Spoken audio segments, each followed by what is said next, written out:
शेलू, रायगड येथील शिवसृष्टी पार्क येथे पुण्यश्लोक अहिल्यादेवी होळकर यांची 300वी जयंती मोठ्या उत्साहात साजरी करण्यात आली.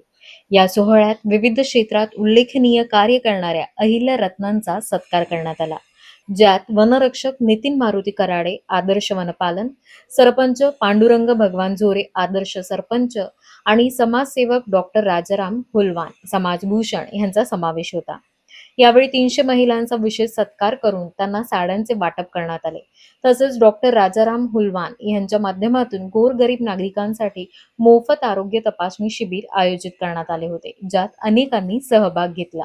व्याख्याते कवी बाबासाहेब कोकरे यांनी अहिल्यादेवी होळकर यांच्या कार्याविषयी मार्गदर्शन केले, तर ऑल इंडिया धनगर समाज महासंघाचे प्रदेशाध्यक्ष प्रवीण काकडे यांनी प्रत्येक घरात एक तरी अधिकारी घडवण्याचे आवाहन केले. म्हणून मी सांगत असतो, याचा पण कधीतरी गंभीरपणे विचार केलाय का? सतत दिवसाचाच विचार पण पंथीचा झालाय का?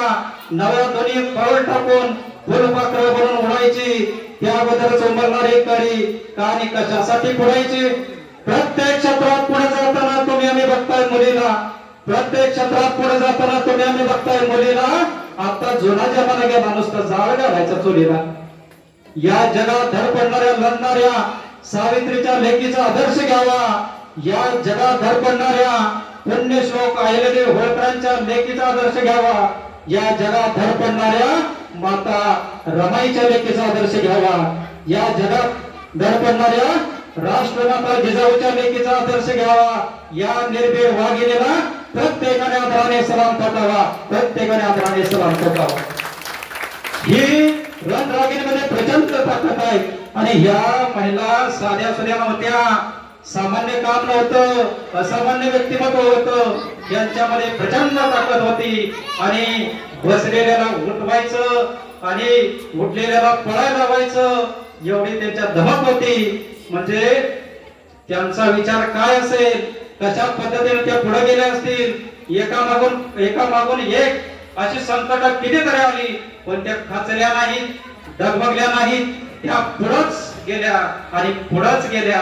अशाच पद्धतीनं तुम्हाला ही पुण्यश्लोक अहिल्यादेवी होळकरांच्या चरित्रातून एक संदेश कळेल.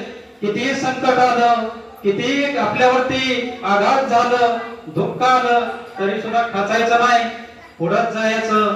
आणि एक यशस्वी महिला म्हणून या भारत देशामध्ये आपलं नाव कोरलं गेलं पाहिजे. आणि काही महिलाच काय, सगळ्याच महिलांच्या मनामध्ये एक विचार असतो आणि चांगला विचार असतो आणि पुढे जाऊन आपली मुलंही घडली पाहिजे. तसंच भानकोजी शिंदे आणि सुशीलाबाई शिंदे यांच्या सुद्धा मनात होतं की आपली मुलगी पुढे गेली पाहिजे, त्या मुलीवर इतकं चांगलं संस्कार झालं पाहिजे.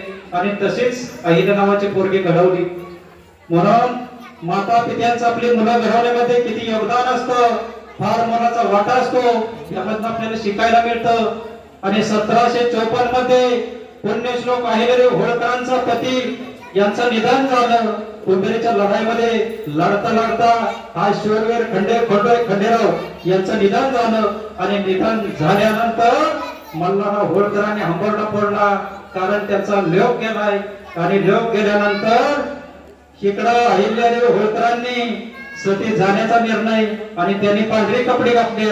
त्यावेळी सासरा मल्हारराव होळकरांनी सांगितलं, अहिल्याला सांगितलं, सती जाऊ नकोस, हा राज्यकारभार कोण सांभाळेल आणि मागचंही सगळं कोण बघेल.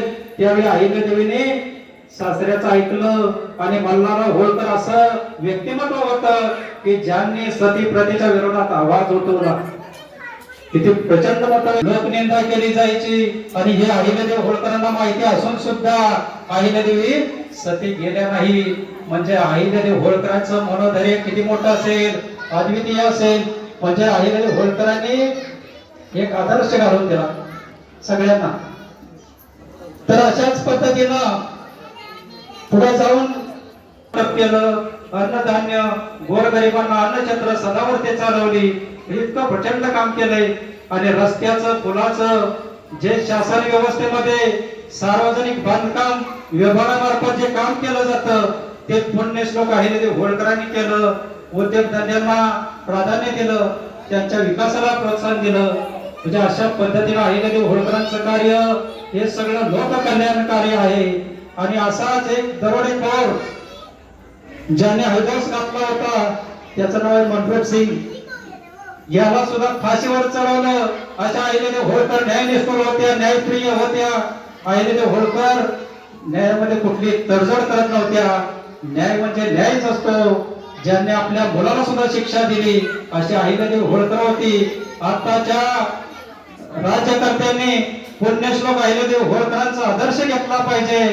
कारण ज्या ठिकाणी रस्त्याने महाराजांचा रथ चाललेला